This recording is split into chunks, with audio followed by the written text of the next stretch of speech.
Welcome to the AFR Saints channel, where we provide you daily content on your favorite team, the New Orleans Saints. Do us a favor and hit that subscribe button. Be sure to leave your comments below and smash that like button. Who dat? Saints draft came and went, and the single biggest surprise to me is they didn't draft a wide receiver. That's something that Mickey Loomis, after the draft, in the post-draft press conference, he would talk about. He won't talk about his starting quarterback. You have to go to church. You have to go to the church in Las Vegas, just the one, to be able to hear Derek Carr talk about his shoulder. No one else is apparently allowed to talk about it, but Mickey Loomis did talk about not drafting a receiver. You know, going into the draft, we probably would. There were some receivers that we really liked and we hoped that we'd have the opportunity to get, and it just didn't work out. So I think that's probably the one position that going into the draft you'd like to have. But when you follow your board and you take the value presented to you, and it just never really presented to us at receiver. I think there was a couple times when we thought we were going to get a receiver at a particular slot, and that guy got taken a few picks in front of us. So it just didn't work out. So it was the biggest surprise. The Saints were one of the worst offenses in the NFL a year ago. Shaheed and Olave both got hurt. There's legitimate long-term injury concerns about Olave because of the concussions. And after those two guys, you saw a massive drop-off. Do you know the New Orleans Saints' leading pass catcher a year ago was Juwan Johnson, a tight end?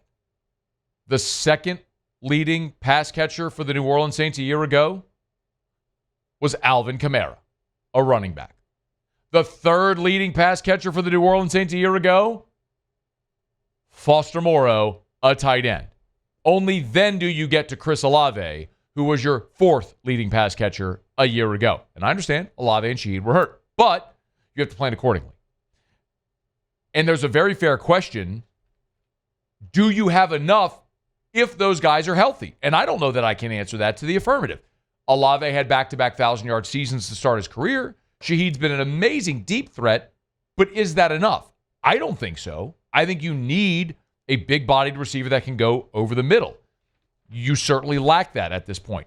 And when Shaheed got hurt, you had Marquez Valdez-Scantling, who's 6'4" and could fly. Was great in your offense. And now he's playing for Seattle on a one-year deal. And you went and signed old Brandon Cooks, who's been declining for 3 years. This organization, y'all. You got to address it. And I think you need a big-bodied receiver as well. Chris Olave, 6 foot, 187. Shaheed, 6 foot, 180. Brandon Cooks, 5'10", 189. Mason Tipton, 5'11", 187. Dante Pettis, 6'1", 195. That's your big guy. Your big guy is 6'1", 195. Like, they're all the same guy. You have got to go get a big-bodied receiver that can create a mismatch. So if nothing else, you can scheme a mismatch against a smaller corner with a 6'4" receiver. You don't have that. And yes, you have Juwan Johnson, but if he's on the field, he's not going to block. You're predictable by personnel. So you got to go find a big pass catcher, a big-bodied pass catcher. So you're going to have to look in veteran free agency. And quite honestly, y'all, the list of available free agent wide receivers right now in the NFL isn't exactly plentiful, but the guy at the top of the list is one that should be interesting for a variety of different reasons.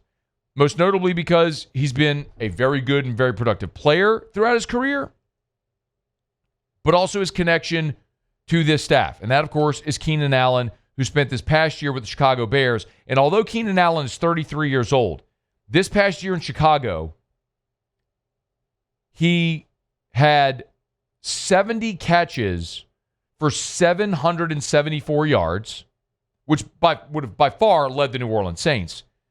And 2 years ago, in 2023, with the Chargers, with Brandon Staley as his head coach and Kellen Moore as his offensive coordinator.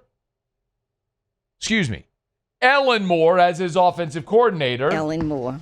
Had 1,200 yards receiving 2 years ago with the Chargers. And Keenan Allen, before that training camp, gave his impressions of Kellen Moore? Smart guy. Obviously a guy who played, knows the game, knows the in and outs, knows different ways to get guys open, and I like what we have going right now. Clearly so. During the season, Ellen Moore gave his impressions of Keenan Allen. Keenan, everyone knows who Keenan is. We're going to try and utilize him. I think put him in different spots so that hopefully the defense has to work if they're going to draw attention to him. And so he's one of the best in the league. Doing that, line up in all the different spots, play different roles. He does a phenomenal job with it. Yes. Give me a 6'4" receiver. I don't care that he's 33 years old because he's shown even at this age he is still productive. That is the antithesis of Brandon Cooks, who at 31 has been declining now for 3 straight years. This is a big-bodied receiver who just 2 seasons ago had 1,200 yards with your head coach as his offensive coordinator. And the head coach of that team is the current defensive coordinator. If both of those guys vouch for him, go get him. It just makes too much sense. And if you're wondering, according to Spotrac, they have his market value for Keenan Allen at about $11 million per 11.1, so a 2-year deal, $22.1 million would be the projected value for Keenan Allen if they were to sign him.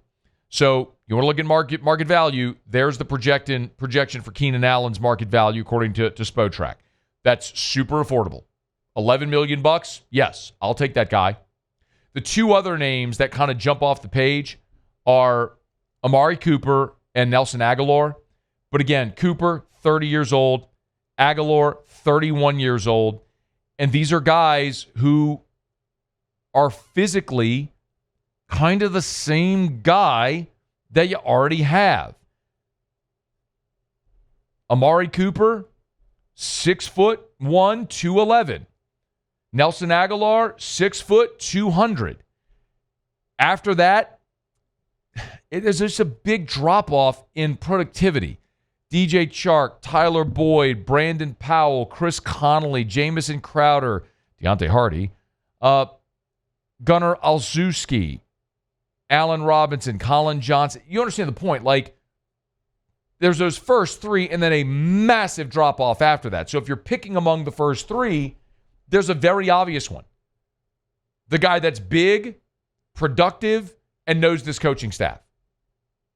You got to go sign Keenan Allen. I would have loved it if they would have drafted. And I've been sitting here pounding the table saying you got to get younger and more affordable. But you also, if you're going to try to move forward with these young quarterbacks, you have to give them tools with which to work so you can properly evaluate. Get them another receiver. Keenan Allen makes sense. Do it. Hey, thanks so much for watching. Please leave your comments. I love to interact. And be sure to hit the red subscribe button below.